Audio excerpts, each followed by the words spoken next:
This episode is brought to you by Lindos Group of Companies. Why go anywhere else? Now, let's get up close with some of Bermuda's most talented athletes. Find out what it takes to compete at the highest levels. Understand the sacrifices they make for their sport and their country. Experience their victories and their defeats here on Up Close. Well, hello everyone, and welcome to this edition of Up Close with yours truly, Colin Thompson. Gives me great pleasure today to welcome and introduce none other than Miss Donna Raynor, another one of our superstars in the sport of track and field, and still making a huge contribution in her beloved sport. Donna, I want to welcome you to the show. Thank you, Colin. It's nice to see you. Happy New Year. New Year too. Happy New Year too. And all the best. Now we're gonna jump right into Yes. it. And of course, I want to know where this wonderful journey began. Track and field. Why track and field? Well, the wonderful journey began when I was in primary school. Which primary school? West Pembroke. West Pembroke. I ran in school sports. I ran in cross country, and I was always in the top 3. But it really started, it's just interesting. We were home sitting around, we were having a little barbecue, and we had this tree, and this dog was chasing me, and the dog couldn't catch me. And my parents was like, okay, this girl has really got some run. No, the dog could not catch me. My parents says, she's got some running ability. So then I went to the Berkeley Institute, and Clive Long was looking for athletes for his national squad. And so myself, Debbie Jones, Carla Godwin, quite a few of us said, okay, well, we're going to, go and sign up for it. So when I first got up there, Clive had me running 100 and 200. And it was like, okay, she's okay, but, not that great. So then I moved to the 2 and 4. 400 was better than the 2. By the time I got to university, which was Jackson State University, I had an athletic scholarship. My coach was like, who ever told you were a sprinter? So the first year in university, I was running 800 and 1500. In reality, Clive put me in a 1500 in Bermuda. And I'll never forget that day. He called me, he says, we need to get you out of this sprinting. He says, because I really think, your ability is in middle distance. And so he said, so today I'm going to try you in a 1500. No lie, I went in the bathroom, I bowled my head up. He said, a 1500, who runs that 3 3/4 laps? And he says, get out there, get on the track. So went on the track, won the 1500. And even when I was in school, my better event was 1500, but I preferred the 8 because, of course, it's shorter. But I always won 1500. I always won cross country. I was the captain at Jackson State for 2 years. So that was kind of where my track and field started. I always had the talent, always had the ability for track and field. And of course, back then you were known as Donna Bean. I was Donna Bean when I was running back then, right up until I left Jackson State, got married, became a Watson, and now I'm a Raynor. And what type of dog was it? I'm curious. It was one of those small ankle biters. And they're quick. So with the dog being quick, my parents was like, the dog can't catch her. I was getting run around the tree, and it was like a bank. So my mom was under pressure. She was like, this girl's gonna fall off this bank. And I was spinning around. So yeah, it was one of those black ankle biter dogs. So, they are quick, and dog couldn't catch me. So if it wasn't for the dog, we may not be having this conversation? I don't know, because I always like track. I always like running. As I said, I participated in sports from primary school through to Berkeley. So I always knew I had a gift and talent for running, because as I said, I was always in the top 3. Sports day, tons of ribbons all across my chest, won this, expo, anything that was activity. I like to play netball as well. So I played netball for a little bit. When we were under Clive Long, remember the late Donna Burgess, her and I decided to sign up for this netball team. And this Sunday, Which one? The Cavaliers was the Cavaliers. They used to wear orange and white. I know it was a West Indian team, and they asked us if we would come and play, so we did. So one Sunday we had to play a game at National Stadium. Remember the old National Stadium? They had the netball court. Yes, in the parking lot. In the parking lot. So here we are, Donna and I was center, Donna was wing attack.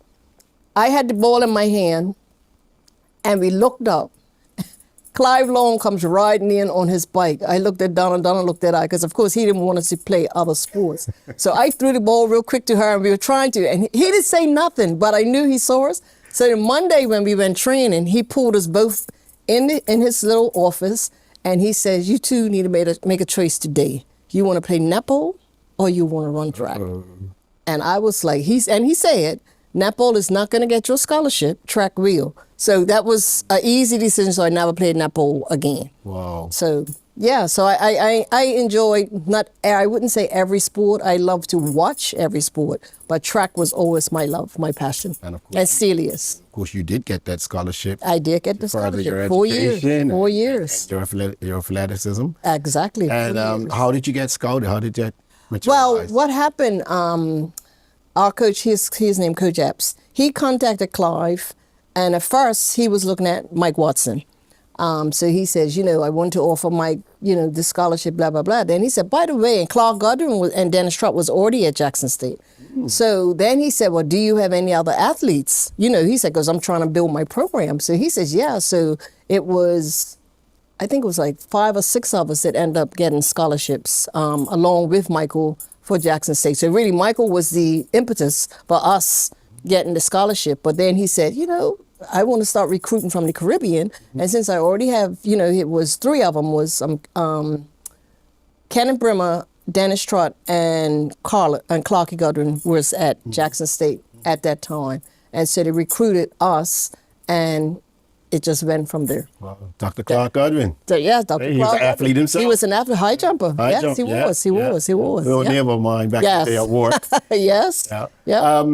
Did that make that transition smoother, more comfortable? Having some of your homies there. It was. We had a good time, and we supported each other. I could tell you, as I said, when I first went there, I thought I was a 400-meter runner, and I'll never forget when Coach Epps put me in the first 800 that I ran, and it was an indoor. I just took off like a bullet.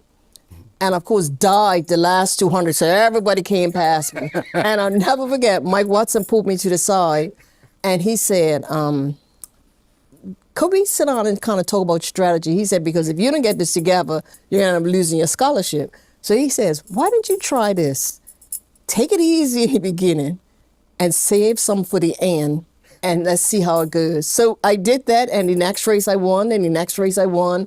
Then when Coach put me in 1,500, I always won 1,500s or thousands. We had thousands indoor and then outdoor. And in cross country, I was always the SWAC champion for cross country. So yeah, we stuck together. When we used to hang out, we all called each other, oh, we going blah, blah, blah. Clarky always looked out for us like he was our father. He was our daddy at that point in time. So he always made sure that we were all right, because it was, at that point in time, it was 2 of us, 2 females, was myself and Vivian Richards, who was at Jackson State. Gina Smith came the year after us. So yeah, those guys always looked out for us. Even if we were dating somebody, who's this guy you're going out with? They Right. they really took care of us. Represent. Yeah, it was. So it was great being there. It was great. And like you said, it made it feel comfortable. Like you didn't feel like, oh my God, I miss home, because we had all those people with us. So it was fantastic. And as I tell people, I would do those 4 years over again if I had to. I enjoyed Jackson State so much, and I'll see my Jackson State band, performing in parades and so on and so forth. I'm so proud every time I see it. So yeah, I enjoyed my 4 years. I would never give them up. And then I came back home when I graduated, and I continued to compete for a couple of years. That year, I went to Pan Am. I got the silver medal at CAC championships in the 800. I just missed qualifying for the Seoul Olympics in '84 by 0.2 seconds. Wow. Yes, and that was devastating. I probably should have recovered and tried for the next Olympics, but I was just so devastated. And then I started getting into other things. And Pan Am Games came after that. Commonwealth Games, I had qualified for Commonwealth. That's the year they boycotted. So I never went to Commonwealth. Never went Commonwealth. Never went to the Olympics. So the highest level for me was Pan Am Games. Yeah, and that was, I had qualified in the 1,500. And even that was interesting, because I qualified for Pan Am Games running 1500 by myself. And I was training with Jerry Swan. And that whole week, he just kept saying, man, your training is so on point, it's so on point. And I'm like, okay, yeah, I feel good. I was fit. And that Sunday, we had a meet at the stadium, and I ran the 1500, and I qualified. I mean, I qualified not like even close. I was well within the standards. And Jerry came to me after, he said, I knew that you were ready, So, but unfortunately, when we got to Pan Am, it ended up a big kerfuffle because they decided 1500 was supposed to be the first day of competition. They had a Cuban athlete, Ana Quiro, who was their 800 meter champion, and all of a sudden she had said she wants to run the 1500, and 800 was the first day. They said they moved the 1500 to the very last day. So my mind was set to run the first day. Right. Then, Jerry, we trained because of course had to keep me moving. By the time we got to the third or fourth day when they had the 1500, I was exhausted. My legs was exhausted. My mind was, because everybody else had finished competition. So I didn't have the greatest race. And I was so disappointed because I knew I was so ready. fit. I was ready. I was so fit that year and knew, I had a possibility of medaling and, whatever. And it just didn't work out. But I think I had a pretty good athletics career. I'm pleased. I was athlete of the year that I won the CAC championship. So for me, when I look back over my athletic career, of course I would have loved to have gone to the Olympics. Of course I would have loved to go on Commonwealth Games, but it just was not in the cards. Well, it kind of reminds me, I wanted to be a professional footballer. There you go, exactly. Good Lord, had other players. Yeah, exactly. And hey, Exactly. it is what it is. It is. And I just say I enjoyed my time. Exactly. And be grateful for what I did experience. You definitely have, like I said, I mean, how many people could say they had an athletic scholarship? And not just an athletic scholarship, but a successful 4 years at university. As I said, I was captain of the track team for my last 2 years. Wow. So, I mean, when I look back over my career, yes, two areas, like I said, Commonwealth and Olympics, I could feel a little bit of disappointment, but, not everybody gets set. Was that team like, international, or was it mostly Americans? No. What was the makeup of that team? The interesting thing is that Jackson State, we had a lot of Caribbean athletes. We had athletes from Trinidad. We had athletes from, I think we had one from Jamaica. We had a couple of Africans on our team. So, yeah, our team was very, very international. It wasn't just U.S. athletes. And it's interesting, when I went to World Indoor Championships last year, I bumped into one of my teammates from Jackson State. Her name was Radius Jacobs. She was an 800-meter runner as well. Wow. And so we were so excited to see each other. So now we keep, in contact with each other on a regular basis. Yep. Awesome. And then some of those in the Caribbean, did you ever rub shoulders with them at Carifta level? I think it was only like two of them I had known from Carifta. And then one or two of them I competed with after we left Jackson State. Because as I said, when I left Jackson State, I competed for like another 2 or 3 years. I wanted to ask another question with the netball. Which position did you play? It's always center. Center. Active. Got to be running up and down. Okay. Got to be running up and down. Got to use my athletics ability. Always play at center. And also you mentioned about going to school at West Pembroke and Berkeley. So I'm assuming you grew up in the Pembroke area? I was in the Pembroke area, yes. Okay. I lived on Berkeley Road. My house was on Berkeley Road. Okay. Then we moved to Devonshire when I was 5. Okay. So you used to walk West Pembroke? We used to walk to West Pembroke at first, but my very first day at West Pembroke, we had moved to Devonshire. So we moved to Devonshire. Once I turned 5, my father purchased a house in Devonshire, which is where I still stay, funnily. So then, my parents would take us, they would catch the bus. But I never was at West Pembroke when I was at Berkeley Road. Okay. Yeah. Okay. Yeah. Okay, so you never walked just the first? No. Okay, because I know back in the day a lot of us did people walk. walked to West Pembroke. And I actually grew up on Cox's Hill. Oh, okay. So and I used to sometimes I used to catch the bus. Just to go. And no, I'm sorry, not catch the bus. Get off at the bus terminal rather and walk. Oh, okay. Some days I felt like if I was tired, then I get on the bus. So you at West Pembroke? No, I didn't actually. I didn't. I meant Southampton Glebe. Oh, he was up in my husband's area there. He was up in my husband's So there were many mornings I'll be leaving, Spanish Point and going all the way up to Southampton Glebe. Yeah. Me and the Gordy brothers. Yeah. I enjoyed West Pembroke. I thoroughly enjoyed Berkeley as well. So as I said, if I look back over, what I've done, where I've been, where I am now, I have no regrets. And I always tell people that's how I live. I always live with no regrets. If I was to die tomorrow, I want people to say she lived her life fully. And that's exactly how I feel. I think I've had so many opportunities that I'm sure a lot of people have not had.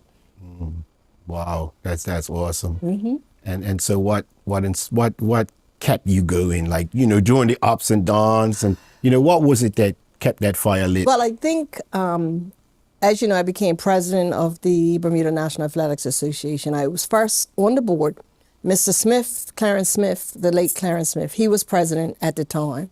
And so I took on the track and field side while he pretty much managed the road racing side. And so at some point, I said to myself, I think I want to give more. Because I had a track club first, Flyers Track Club. I started that club first. So I had many athletes, Ashley Berry, her sister, several athletes, that was part of my running club. And then, like I said, I then decided I wanted to get into the association, the administration of this sport. So eventually I decided, I said, you know what, I think I want to be president so I could, kind of make some changes and so on and so forth. So as you know, I was president for like 12 years. And interesting, when I say I didn't go to the Olympics, I didn't go to the Olympics as an athlete, but I've been to the Olympics in several other capacities. When I was president, I went to the Olympics as team manager. I also went to CAC Games as the chef, Commonwealth Games as chef as well. So once I was involved with the BNAA, and I think we made several great changes to our sport. Then I decided, I think I want to be part of the Olympic Association. So really the person that encouraged me was Mr. Philip Gush, the late Mr. Philip Gushard. He said, you know what, Don, I think you have a lot that you could bring to the BOA. So then I decided, okay, well, let me run for a position on the board of the BOA, which I had. So I was president and sitting on the board as well. And while on the Bermuda Olympic Association, I got involved with gender leadership, and I was also involved with gender leadership from the NACAC area, so that's North America, Central America, and the Caribbean. I also was on that board as well. And so then they asked me if I would head up the gender leadership program, which I still do. And on the BOA, they asked me to head up the gender leadership as well, which I still do. So I had a different view of the sport, from the Bermuda Olympic Association and from the gender leadership, because I was able to go to several different training and so on and so forth. Now I facilitate gender leadership training. So we have several women that we've taken through the course, in gender leadership in the Caribbean. And now some of them have become presidents of their association. Some of them have joined their boards, because that's kind of what we do, encourage women not to be afraid to put themselves forward. So we do that. So then once I stepped down as president, in my mind, I wanted to be part of World Athletics. At that time, it was called IAAF. I went to the Congress, again, I'll say IAAF because that's what it was. I went to the IAAF Congress, and, the council members sit up on the stage, and I'm sitting down there, and I'm like, I think one day I want to be up on that stage, thinking in my mind, and I'm like, little Bermuda, maybe not, but it's still a dream that I want to have. So I tried out for it, and that was in Doha. That was in 2000 and, what year did I get in? It was 2008, I think it was 2008. And I was unsuccessful. But in reality, I hadn't even prepared. I didn't know what it meant. I didn't know what you had to do. You're talking about 214 countries that are voting. So I hadn't done any research at all. So I put my name forward. Of course, I didn't get elected. And I think that's more my fault than anybody's fault because, as I said, I hadn't prepared. Yeah. I didn't know what I had to do. I didn't think, okay, I've got to go up to people, and really get them to know me or whatever. And then also it was like, okay, well, what have I done? Blah, blah. So, as I said, didn't get elected. But in my mind, I knew I was going to try again. But this time I was going to be prepared. So I did all my background check. I did all of my homework. I did everything needed. Running up to the election, I sent out an email to each individual president, basically explaining about myself. I had put together, a presentation that I sent to each person. Okay, this is what, Donna Raynor has done, so on and so forth. So when we came to the election, it's 32 seats, and they had put in place that they wanted to have gender balance in 2028. So this election, several of us females put ourselves forward.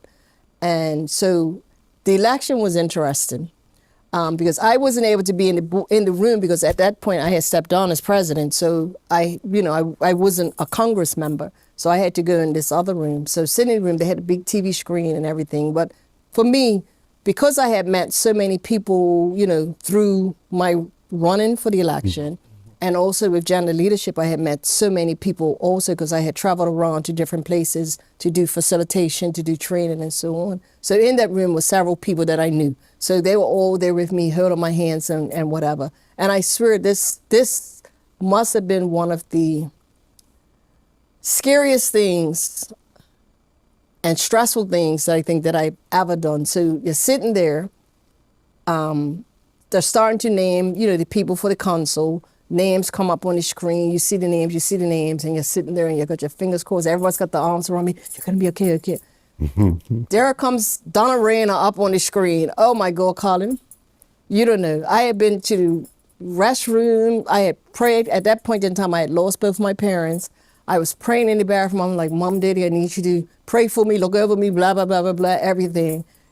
By the time we got back in the room, it was, like I said, just stressful.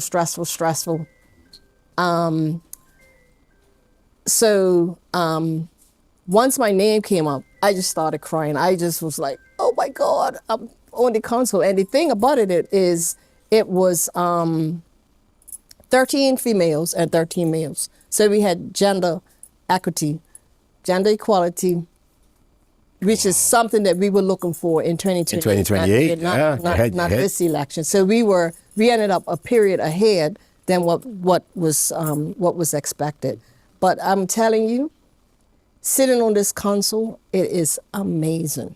It is so amazing, but it's a lot of work. I could imagine. Which was one of the reasons I retired. I retired from BMA because I was trying to do, my BMA work plus World Athletics, and it's just too much. I mean, for example, when we have Congress meetings, they'll send us material which is like 300 pages. And we have to read all of this material because we have to know when we get to the council, what's being talked about. And you don't want to sit in a council and they're talking about something you don't have a clue. You want to see that you're contributing. You want to see that, I am knowledgeable of everything that's being talked about. So we get all of this documentation. I also sit on the Development Commission. So the Development Commission pretty much looks at, okay, what is the development of the sport? How can we assist our member federations from a financial standpoint? So again, like I have a meeting in Monaco in February, our Development Commission. And again, they'll send us all this documentation that we have to read and so on and so forth. I also sit on the World Athletics Gender Leadership. Because I sit on the NACAC, they said, okay, well, we want you on that commission too. So again, that's a lot of work. Then President Coe asked me if I would chair a commission. So I'm like, okay, what commission? I'm thinking, okay, something easy. The National Review Panel. So basically the National Review Panel is sitting there to review any athlete that wants to transfer allegiance. And I'm sure you all heard about, all these Jamaicans trying to transfer to, Turkey and so on and so forth. So basically we have to review all of these applications. And I mean, we get about 50 applications per year. And so we have to review each application and make a decision whether we approve it or we don't approve it. And if we don't approve it, we have to make sure that we do all of our due diligence to make sure, that if the athlete decides to take it to, to a lawyer, that we've covered all of our bases. So that's, another commission that takes up a lot of my time, and especially since I chaired that commission. Mm-hmm. And then the last commission, President Coe said to me at our council meeting in December, I need you to be on the coaches committee. So now I sit on the coaches committee, which is a new committee that's just being developed. My first meeting for that is Friday. So that's where I am with all of that. And I don't know how you do it. I don't know how I do it. It's a juggling act. My husband says, I thought you were retired. He says, you seem like you're working harder now than you were when you were not retired. Yeah. But the difference is this is my passion. So reading all this stuff is, for me, is learning, and it's just learning more and more and more about our sport. We get to make decisions. For example, they were talking about changing the long jump, using a different technique and so on and so forth. And we get to vote. No, we don't think this is good for the athlete. Oh, yes, this is good for the athlete. So to be involved with it, and then to sit in these, in the events. For example, when we went to World Indoor Championships, we had changed the long jump where it's now automatic. So you don't have someone looking at the board and saying, oh, it's a foul. We now have it automatic. Right. And when you see that, you say, whoa, those are decisions that we made, sitting around the table. So to see how the sport is changing and to know that you've had a part in making that decision, it's for me, this is a total dream come true. I mean, people always say, oh, you travel the world. My husband and my son will tell you when we went to Tokyo for the championships, I think they saw me. I went out with them probably twice we were there for 2.5 weeks, and I was able to go with them twice. All the other times I was in meetings. And then we left there, and I had to go to Glasgow because I'm the chef for the Commonwealth Games. So I went from one meeting to another meetings. By the time we were ready to come in, I was so mentally exhausted, and that was like the beginning of December. And I tell everyone, I said, I'm not looking at no reports, I'm not looking at any minutes, I'm not doing anything. And I didn't. For the whole of December, I did absolutely nothing, Colin. I did absolutely nothing. But as I said, for me, it's so rewarding to see that I was able to reach this point. But not only that, coming from Bermuda, to think 214 people around this world from different countries voted for me.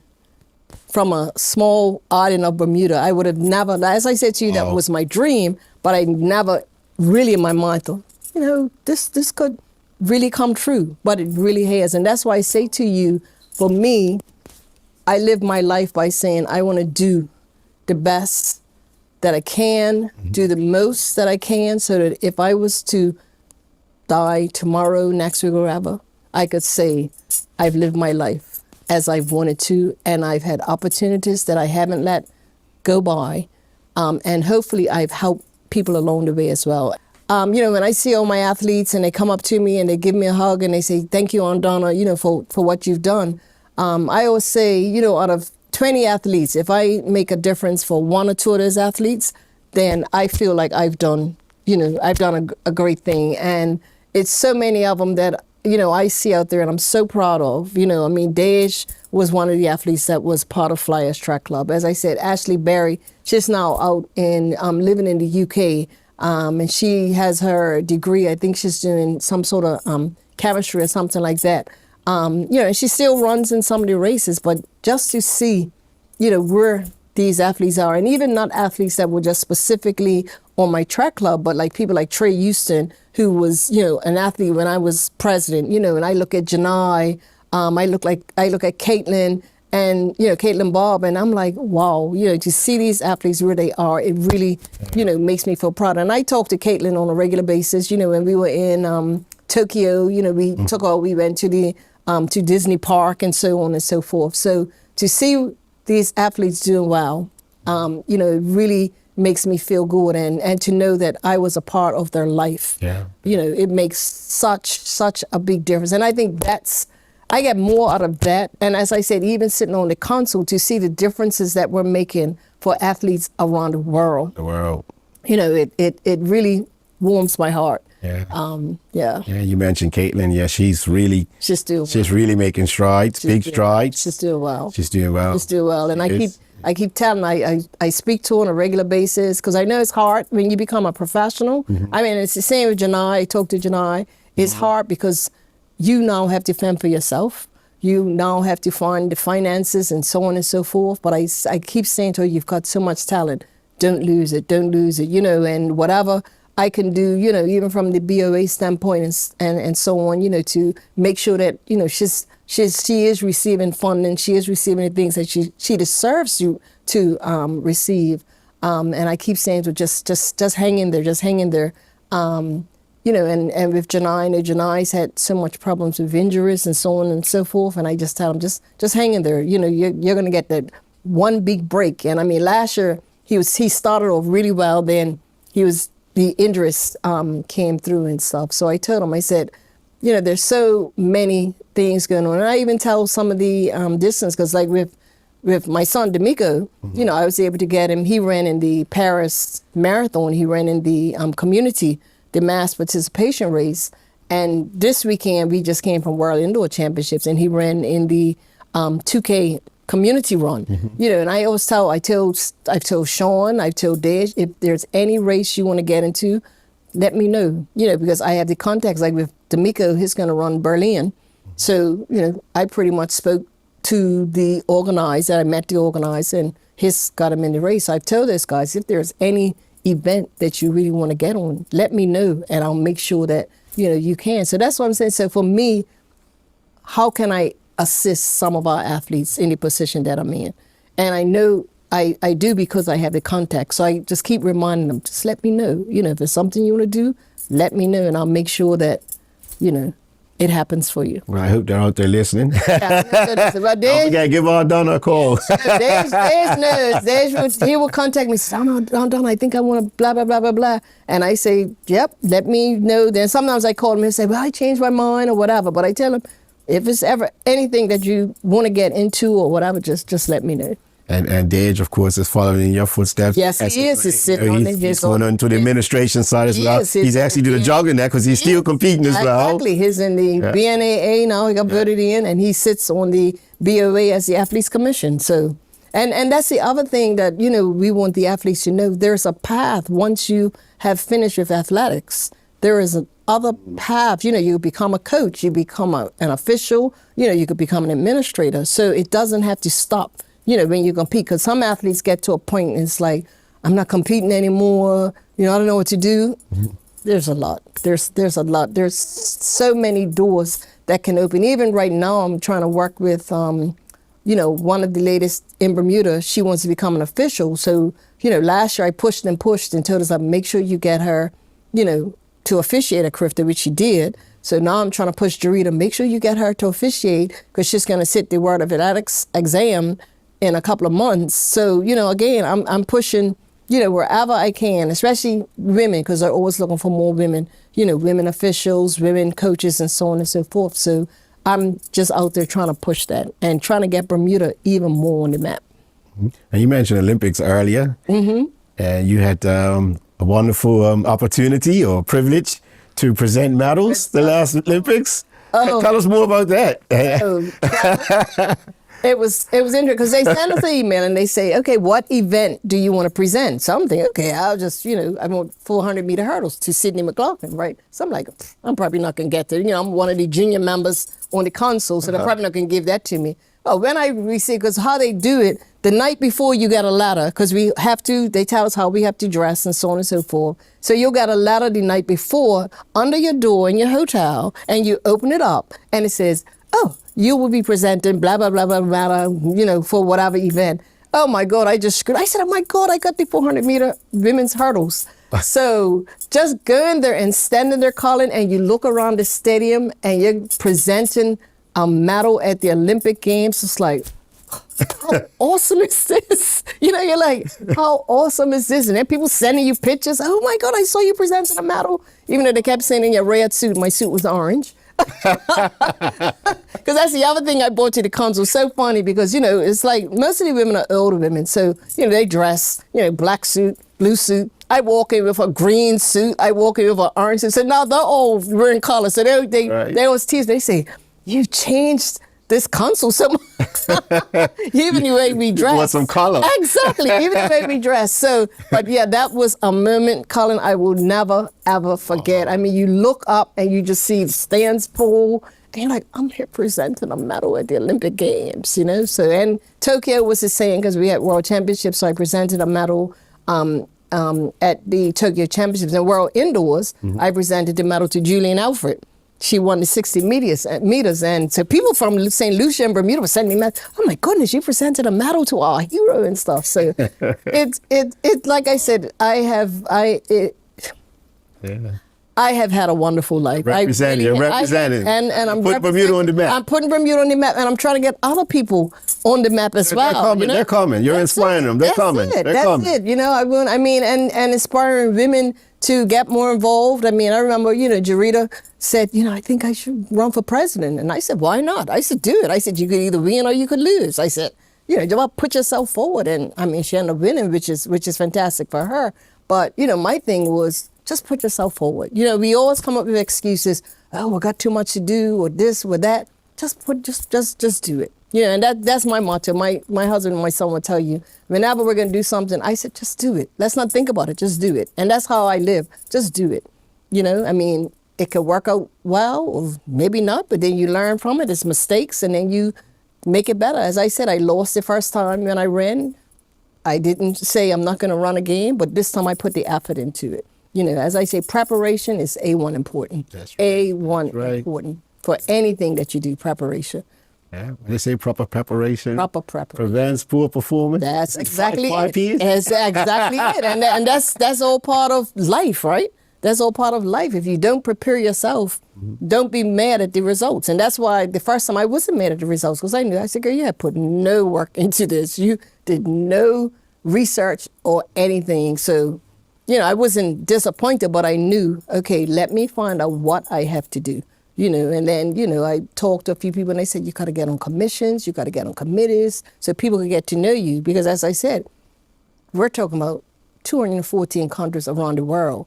They're not going to all see me, So for the next election, I'm sure it's not going to be that much easier, but because now I sit on all these commissions and committees, people now know me. They know, the work that I've done, and they know I'm committed.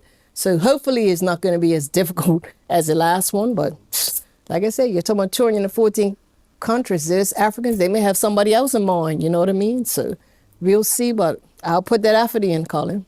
I'll put that effort in. Definitely a trailblazer you are. Representing. Yeah, I'm representing. And we're proud of you, though. That's it. We're very, very proud of you. And I make sure that they know I am from Bermuda. I said it all. I am from Bermuda. I'm from the little, small island of Bermuda. I said, and there's going to be more to come after me. That's right. Yep. So now we're talking. That's it. More to come after me. Now, you mentioned Coe, Sebastian Coe, the president. Yes. Now, obviously, he's a legend in his own right. And is there any other former athletes, top athletes that sit on any of these committees? Oh, yeah. I mean, most of the athletes, the majority of the people that sit on the council of athletes, probably only about 2 that were not track athletes. All of the members of the commission. So we've got people from Kenya. We've got Cayman, Sadani Motherseal, who came in when I came in. She's one of the top athletes for Cayman. She won a medal at what was it? Pan Am Games. So one of the games, she won a medal. She competed in 2 Olympics. We have people from Spain that competed. We have our senior vice president, who again is a female, first time. Her daughter, she ran the 400. Her daughter is now competing in the Olympics and in the championships and so on and so forth. So and it's interesting because we all root for them. I mean, even when D'Amico ran Saturday in the 2K. They were all there. We were all clapping for them. So we all support our children, and those guys call themselves the World Athletic Children because they get together. They're all close knit. They sit together. They hang out together and stuff. So that's beautiful to watch as well. So yeah, most of the athletes, we have a lady from Ukraine. She was the top decathlete.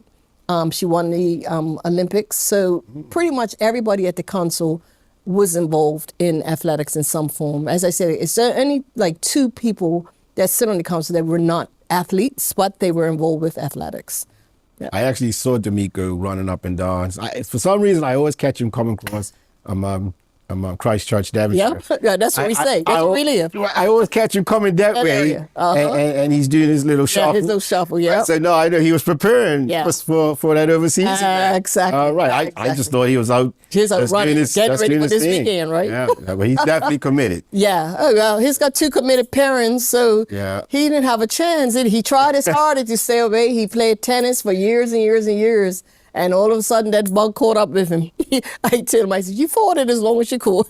Wow. You mentioned, ever since earlier, you mentioned about the National Stadium, you were playing netball in the parking lot. And my mind has just been stuck on the old National Stadium. I can remember the track, yes, down in the grass. The old markings. Exactly, on that grass. I remember the smell of it. Everything. And even the sand pit. The sand pit, everything, right next to the bank. The bank there, yeah. And for me, my memory will always be at the Old National Stadium. My mom used to officiate, so she is one of the officials. My dad used to have a spot. It was a tree up on the hill that he used to stand. So every time, no matter whether it was a small race, big race, whatever, I always looked up on the hill, and there was my dad standing up on that hill. No matter, like I said, if it was a, Carifta that we had, if it was just a national championship, if it was inter-school sports, he was always in that same spot. So that's always my memory. And my mom was always an official, so she was, sitting in the seats, when I was getting ready to compete. So those memories stay with me forever. Now we hosted, how many? Is it 2? We've hosted how many? 3. We had. Now you had one. I had one, 2012. 2012. And then we had one in 2008, and we had another one when I was coming up. We had it in 1975. Right, and that was the first one. That was the first one that we hosted, and that's the one that we beat Jamaica at Carifta. And so we were overall champions. We were overall champions that year in 1975. Yeah, we had a good team. I mean, so who were some of the other players? Well, we had Debbie, we had Cal Deal, we had Mike Sharp, we had Dennis Trott, Mike Watson, Bernadette Wilson, Susan Fox, Carla Godwin, Clark Godwin, Glenn Lake. I mean, we had Bobby Milder, who was a thrower. Yeah, that was a awesome team. Yeah, we even had a pole vaulter. I can't remember his name, but we had a pole vaulter as well. He lives overseas, Dilton Woodley. Yeah. Your memory's Hannah Brimmer. Yeah, that team was unbeatable because, I mean, we had an overall team with athletes in every single event, which we haven't had, for years and years and years. I don't know if we can ever get back to that, but that year we had an athlete in every single event. Right. And most of you were in school at that time, college? All of us were at that time we were all in high school. The high school? We were still in high school. Okay. Yeah, we were still in high school. Okay. We're still in high school. They probably were scouting you then. Oh, yeah, because I mean, it's not as big as it is now, though. Like now when you go to Carifta, I mean, the scouts are crazy. When we went, it was a few, but now they have seats specifically for coaches at Carifta. So, I mean, it's big. I mean, for athletes, they have so many great opportunities that, it's unbelievable. Indeed. Yeah, and I just hope they all take those opportunities because, as you know, you don't know where it's going to land you. Yes. Yeah, you don't know where it's going to land you. And then you went to Jacksonville? Jackson State University. And you graduated with? I graduated with a degree in computer science. And then you mentioned BMA earlier. Yeah, I worked Bermuda Monetary Authority. That was my last job. I worked at Belco. I worked at Exile Capital and BMA, and all of them I was in project management. So I was the manager at Exile for project management. At Belco, I was the manager. Then I changed. I was the manager of customer services.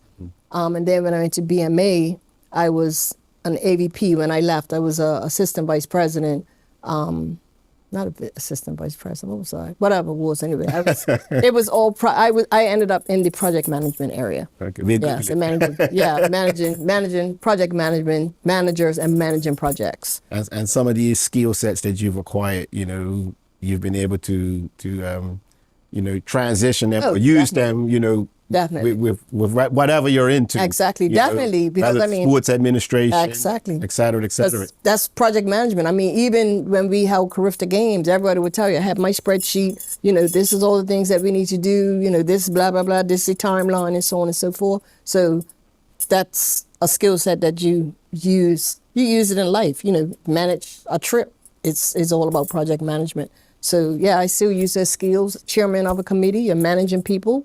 You know, I've since I've been, I guess, in the working arena, I've always managed people. So that's a skill set, because you never know what sort of people you're gonna end up having to deal with. So you've got to kind of, I always say, in project management, you need to have a bit of psychology as well, because you've got to understand people. You've got to be able to know how to assist people. And even in my work career, you know, for me, it was always about how can I help the people that report to me. And even to this day, everyone that I've ever had to manage, again, we have a wonderful relationship. They have a deep respect for me. I have a deep respect for them, for where they have been in life. So it seems like my life's mission is to assist people and get them to be in places that they don't feel that they should be. So, I mean, I have people that call me now and say, oh, I need you to write me a reference letter. You know, and these are people that I managed years and years ago. You know, and they know, they call me, they'll get it. Wow. Yeah. Wow. You think this is perhaps God's will for you? I think so. Yeah, that's what you're calling? I think it definitely was my calling. Like I said, to assist people. You know, I mean, people may look at me and say, wow, she has all these opportunities. I do, but I also make sure that other people have some of these opportunities as well. I don't say, oh, this is just about me. No.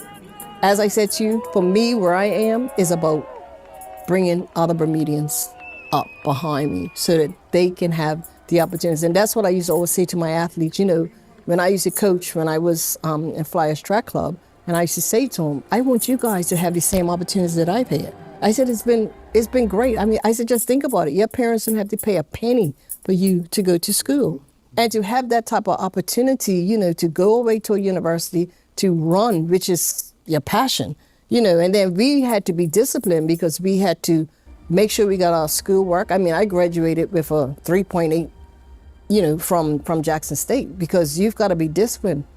Classes in the morning, training in the afternoon.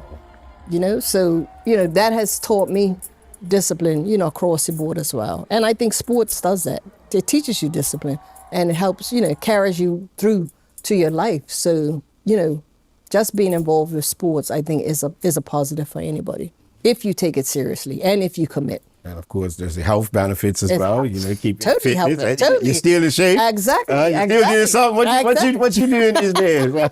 Put you in the spot. I keep moving. That's all I'll say. I'll keep moving. I keep my body moving at all times.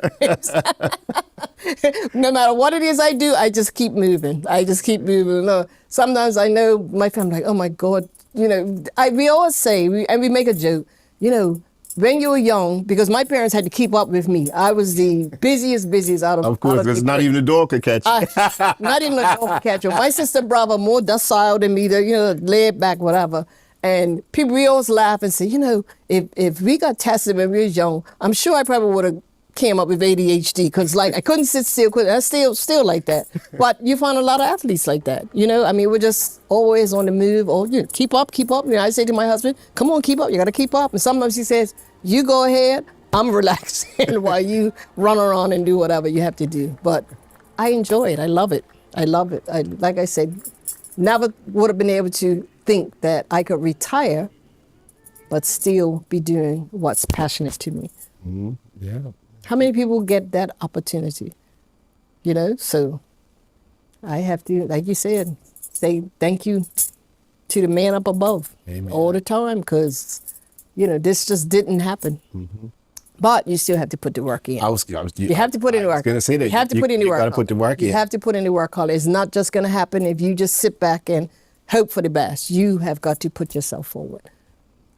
So what has been the highlight any time in your career, as a young person coming up, maybe as a more senior athlete, or even in administration, what has been, So, the best moment for you? Was it at the CAC games winning the medal? So the highlight for me, I would have to say, and it was because of the medal that I got at CAC when I was voted Athlete of the Year. And if you remember back then, it was not a female athlete and a male athlete, it was one athlete. Wow, yeah. It wasn't a male and a female. Wow. It was just one person that was selected as Athlete of the Year. So that was the highlight for me in my, as an athlete. And of course, my highlight, and I have to say it's two, being nominated to World Athletics Council and that medal at the Olympics was like, wow, that was, yeah. So those will be my two.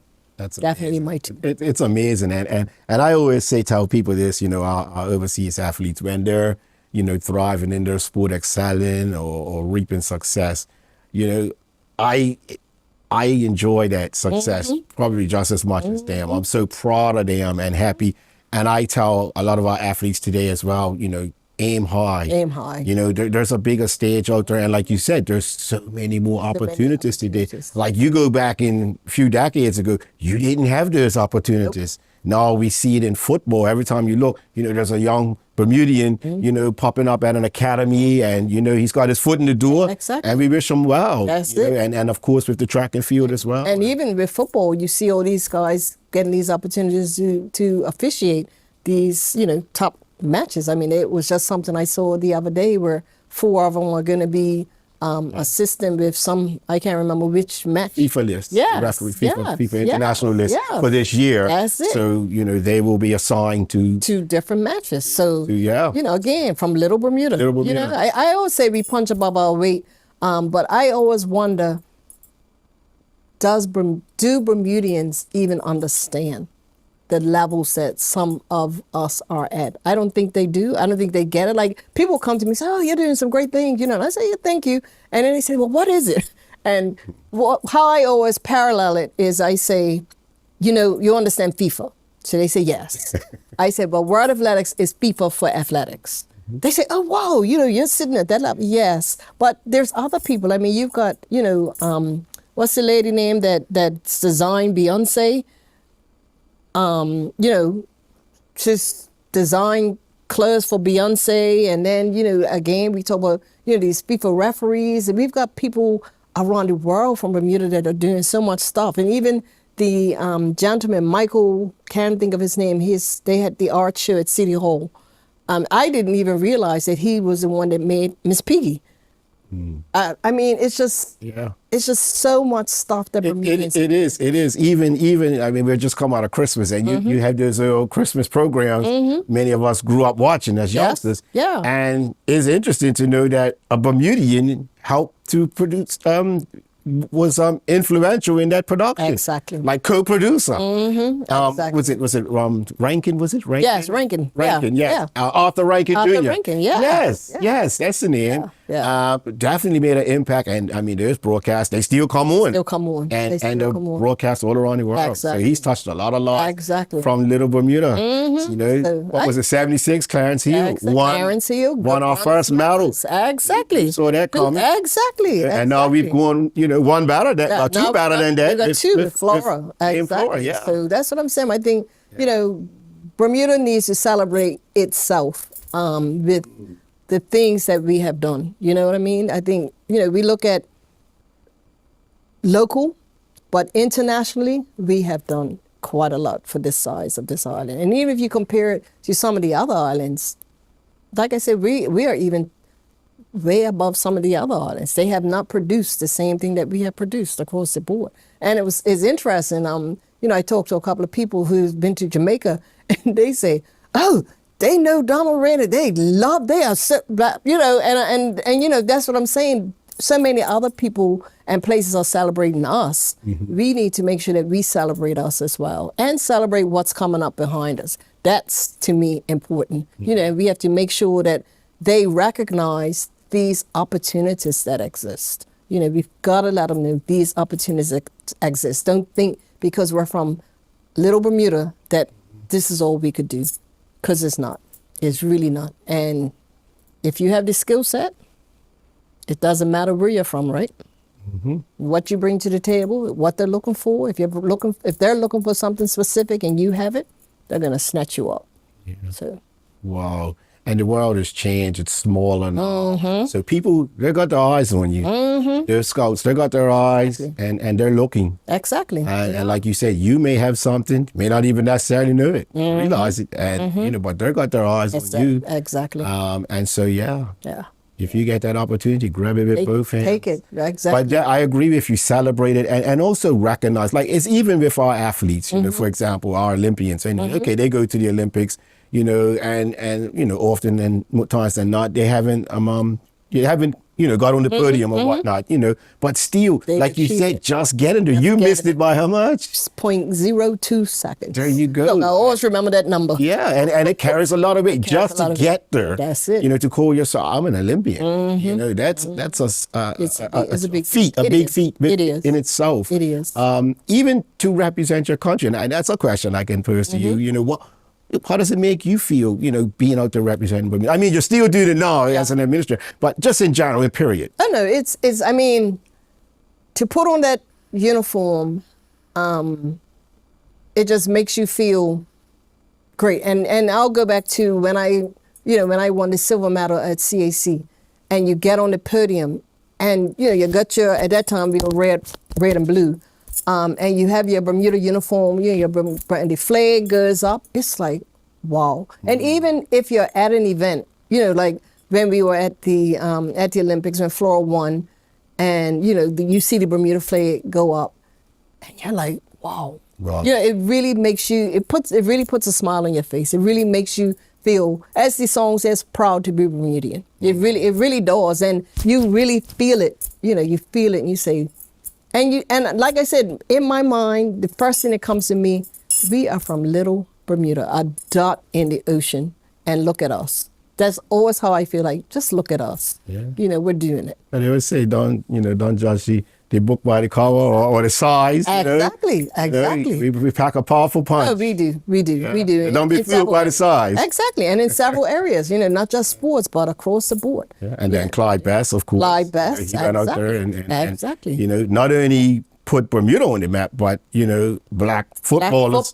You know, he was a pioneer in that regard. You know what I mean? A barrier breaker, trailblazer. Exactly. Yeah. You know, and I mean, even to be honest, if I talk about the council, myself and as I said, Sadani, but then we have Beatrice. There's only a few, you know, black women that sit on the council as well. So, you know, that and it's even though they've had several before us, so we're not the first, but it's still a big step. It's still a big step. It's still a big step. Wow. So it's all going smoothly for you, pretty much. It's as I said to you, it's truly a dream, and I wouldn't say a dream that's come true, because I don't know if I could have ever dreamt this. Like every month, you know, like I just came from Florida. Next week I'll be in Monaco. The week after that I'll be in Poland. Then I'll be in Glasgow. Like, who could have ever laid on and think, okay, this is going to be my life? But it is my life. Like, I talk to people sometimes, and they say, oh, you're traveling. Yeah, where are you going? I say, Monaco. And they say, you're saying it like it's a place that all of us just go to, you know, Monaco. And that's where our headquarters are. Mm-hmm. But no, this is definitely not something that I could say I really sat down and dreamt about. Wow. But it is definitely a dream come true. Good stuff. Well, looks like we're just about run out of time. Believe it or not, I always just blown by that fast. Right. But as they always say, time flies. Time flies. And you're having fun. And I've certainly had some fun. But before we go, you know, it's customary, we always ask our guests, you know, what they would like to share any advice to any up-and-coming young athlete out there. Yeah, my advice would be what I said throughout this entire program is sky's the limit. Never put boundaries around yourself. Go for it, and you never know what the outcome is going to be. All right. Well, Donna, I want to thank you for taking time. You're busy. You're extremely busy schedule to stop over and share a bit of your experience in your beloved sport of track and field. And I wish you all the best in your future endeavors going forward. Yes. Thank you very much. Right. Well, folks, before I go, I just want to say thank you to our co-producers, to our sponsors, and last but not least, I'd like to say thank you to you all for tuning in. And as always, I look forward to seeing you right here on Up Close with yours truly, Colin Thompson. This episode is brought to you by Lindos Group of Companies. Why go anywhere else? Now, let's get up close with some of Bermuda's most talented athletes. Find out what it takes to compete at the highest levels. Understand the sacrifices they make for their sport and their country. Experience their victories and their defeats here on Up Close.